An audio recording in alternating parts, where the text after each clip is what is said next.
السلام علیکم ورحمۃ اللہ وبرکاتہ۔ الحمد للہ رب العالمین والصلاة والسلام علی سید الانبیاء والمرسلین وعلی آلہ واصحابہ اجمعین، اما بعد۔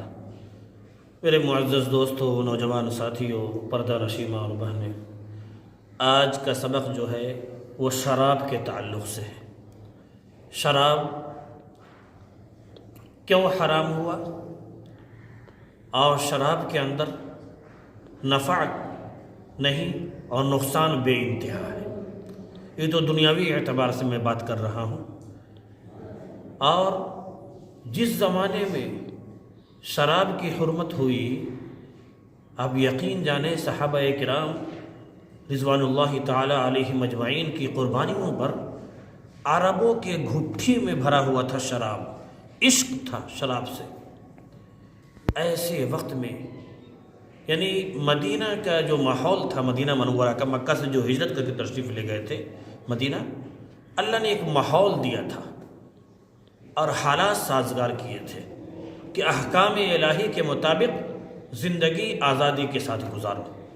ایک دم بہترین سازگار ماحول تھا۔ اب کیا ہوا؟ زمانہ جاہلیت سے چلا آ رہا تھا شراب۔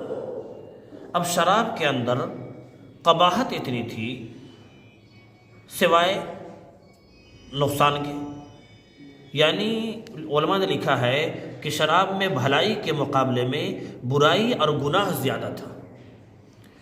اسی کے پیش نظر سب سے پہلے سن 3 ہجری میں اللہ کی طرف سے حکم ہوا کہ شراب حرام ہے۔ کچھ لوگوں نے چھوڑ دیا۔ اب چھوڑنا کتنا مشکل، آپ کو میں نے پہلے بتایا، عربوں کے گھٹی میں یعنی عشق تھا۔ اب جس چیز سے عشق ہو اس کو چھوڑنا کتنا مشکل، لیکن ان تمام کے باوجود حکم کس کا تھا؟ رب العالمین کا۔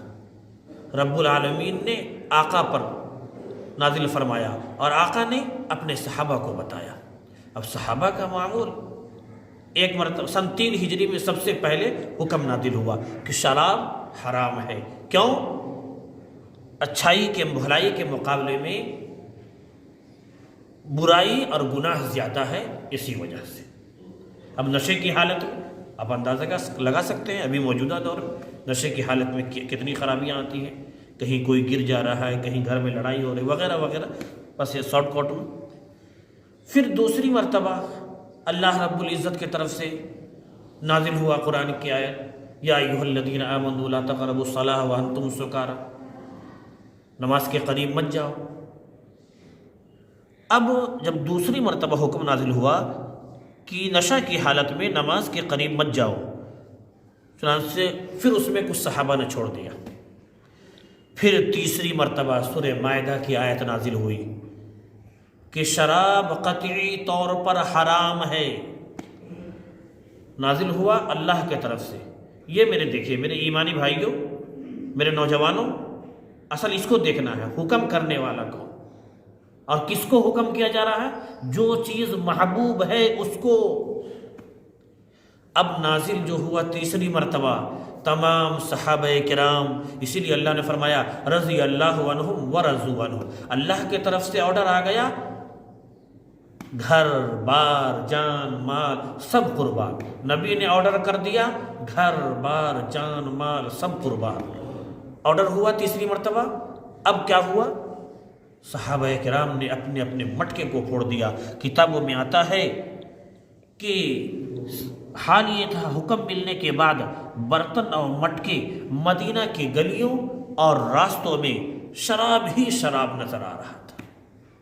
تو سن 3 ہجری میں سب سے پہلے شراب کی حرمت ہوئی، اس کے بعد پھر دوبارہ پھر تیبارہ جب آیت نازل ہوا تمام صحابہ کرام نے چھوڑ دیا۔